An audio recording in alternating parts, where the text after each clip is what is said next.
안녕하세요. 권 작가입니다. 오늘은 재테크에 관심이 많은 사람으로서 예술가가 할 수 있는 부업, 정확히는 수동적 수입원을 만드는 방법을 알려드리려고 합니다. 요새 스마트 스토어 많이 도전하시죠? 하지만 대부분의 예술가들은 제품 사입을 하고 고객 관리를 하고 마케팅을 하는 일이 체질적으로 안 맞을 것 같습니다.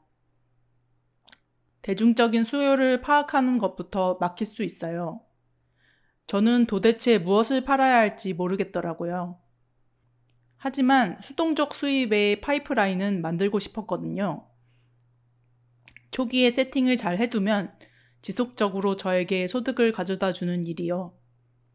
그래서 검색을 해보다가 셔터스톡을 비롯한 사진의 상업적 이용권을 팔 수 있는 플랫폼들이 있었습니다. 사진이나 그림, 일러스트 작가분들이 충분히 도전해 볼 만한 부업입니다. 그럼 시작할게요. 저는 셔터스톡 컨트리뷰터로 2017년부터 파일을 업로드 해왔습니다. 벌써 5년 전이네요. 그 당시만 해도 구독 시스템이 낯선 느낌이었는데 셔터스톡을 비롯한 상업 스톡 사진 사이트들이 등장하고 성장했던 시기였습니다. 그동안 체계가 잡히지 않았던 인터넷에 업로드된 디지털 파일들의 저작권 개념이 뚜렷하게 자리를 잡아가는 과정에서 제대로 값을 지불하고 이미지 소스를 이용하는 형식이 업계의 표준이 되었습니다. 그리고 이 흐름에 발맞추어 음원, 이미지, 영상 소스를 일반인도 올리고 상업적으로 거래하도록 설계한 셔터스톡, 아이스톡, 게티이미지, 스톡시 등의 플랫폼이 흥하기 시작했습니다. 지금은 너무 당연해진 이러한 흐름의 초창기에 뛰어들기 위해 저는 강의를 들었는데요.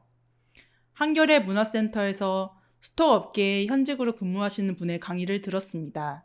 스톡 거래 플랫폼에 등록하는 법은 검색하시면 많은 블로그에 자세히 잘 설명되어 있어요. 하지만 강의에서 얻었던 꿀팁은 스톡 사이트의 심사에 통과되는 기준에 대한 감을 잡는 예시들이었습니다.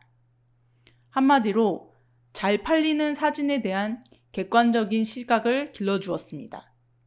일단 누군가에게 파는 사진이니까 흠이 있으면 안 되더라고요.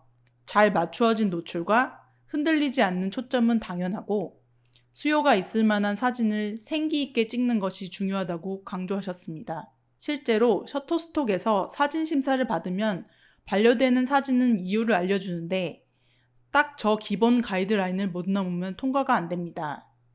그리고 사진의 주제는 솔직히 어떤 것이 팔릴지 예측하기가 쉽지 않기 때문에 일단 무조건 많이 올리는 것을 추천드립니다. 사진의 양에 따라 셔터스톡은 수익 배분의 비율을 차별화하기 때문이기도 하지만 고객의 입장에서 가게에 어느 정도 구색을 갖춘 쪽을 선호하기도 하니까요. 저 역시 처음엔 제가 가진 잘 나온 풍경 사진들 위주로 많이 올렸습니다. 그러다 보니 몇 장이 잘 팔리더라고요. 셔터스톡이 전 세계를 상대로 장사를 하다 보니까 한번 잘 팔리면 수량이 꽤 됩니다. 이른바 전 세계적 스테디셀러가 되는 것이지요. 이때부터는 자연스럽게 시장 조사를 하게 됩니다. 왜 잘 팔렸는지 궁금하니까요. 사진을 등록할 때 내가 태그로 걸었던 키워드를 고객의 입장에서 다시 검색해 봅니다. 이 사진의 경우 아주 단순한 제목이었어요. 비치 위드 샌드. 보조 태그도 아주 평범했고요. 그런데 왜 상위에 랭크되어 있을까요? 저는 어디에나 쓸 수 있는 범용성이라고 판단했습니다. 그리고 깨달았죠. 적어도 검색하고 10페이지 안에 들면 스테디셀러가 될 수 있다는 것을요. 역이용할 수 있겠죠? 상위 랭크된 사진들 중에 가능한 것은 벤치마킹 하는 것이에요. 비슷한 토픽을 찍거나 합성 사진이라면 비슷한 주제를 더 잘 만들어서 올리면 고객에게 더 어필이 될 테니까요. 저의 경우 합성을 하는 것이 더 쉬웠기 때문에 백그라운드 주제에서 몇 장을 기획해서 팔아봤습니다. 저의 특기를 살려 인공적이지만 실사감 있는 고화질의 이미지를 올리니 잘 팔리더라고요. 처음에 대박이 난 바다 사진과 제가 기획 상품으로 내놓은 스포트라이트를 받는 배경 이미지를 앞세우고 다른 사진들도 잔잔하게 팔리기 시작했습니다. 관리자 페이지를 보는 일이 즐거웠습니다.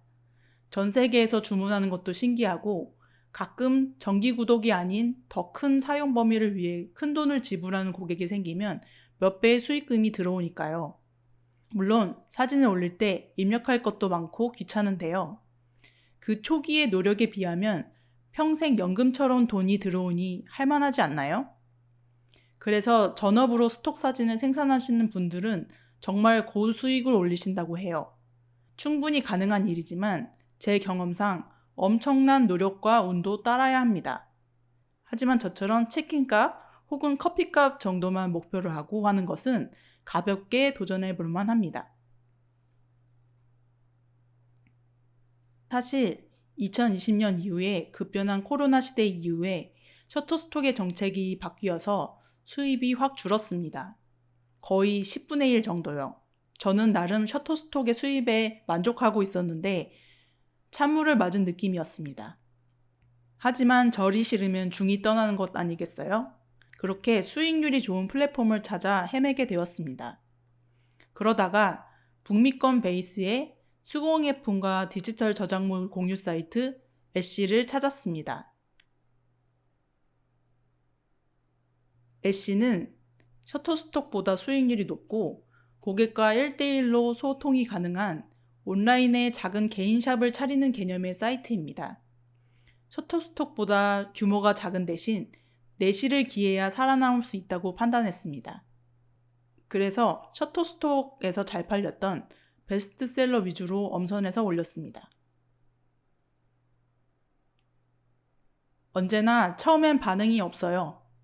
하지만 몇 달이 지나자 첫 고객이 생기고 좋은 평점을 받고 몇 명이 제 파일을 장바구니에 넣어두고 그중 일부가 실제로 구매하는 식으로 점점 많은 파일을 판매하게 되었습니다. 아이디어가 떠오르면 새 파일을 업로드하기도 했고요. 하지만 여전히 스테디셀러만 팔리기는 합니다. 애쉬는 고객 관리도 셀러가 직접 해야 해서 고객이 보낸 메시지에 영어로 응답을 하기도 하지만 아주 가끔이고요. 무엇보다 누구에게 팔렸는지 알 수 있어서 투명하다는 느낌을 줍니다. 그리고 무엇보다 중요한 수익금은 현재 셔터스톡보다 애쉬가 더 많습니다. 요새 저는 셔터스톡에도 애쉬에도 파일을 업로드하고 있지 않습니다.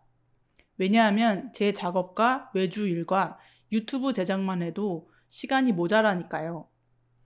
매달 초에 애쉬에 판매 수수료를 내고 1년에 한 번 셔터스톡에 미국 세금 신고서를 작성하는 정도로 관리만 하고 있습니다.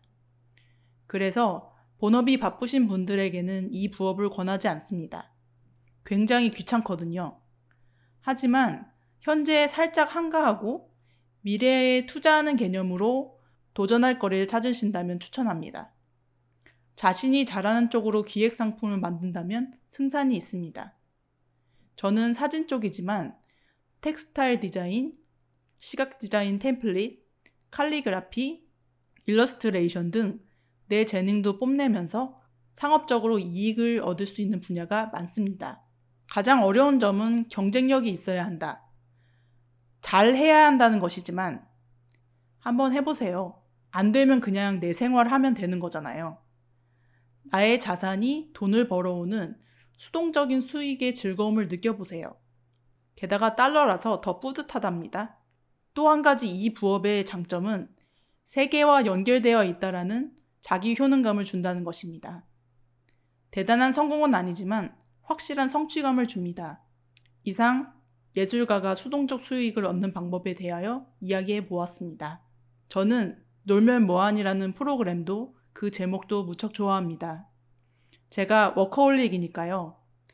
노는 거 잘 못하는 사람이면 시간이 남을 때 그냥 재밌게 일하면 되잖아요. 그런 분들께 다시 한번 이 부업을 추천하면서 이만 마칩니다. 들어주셔서 감사합니다. 그럼 다음 영상에서 봐요.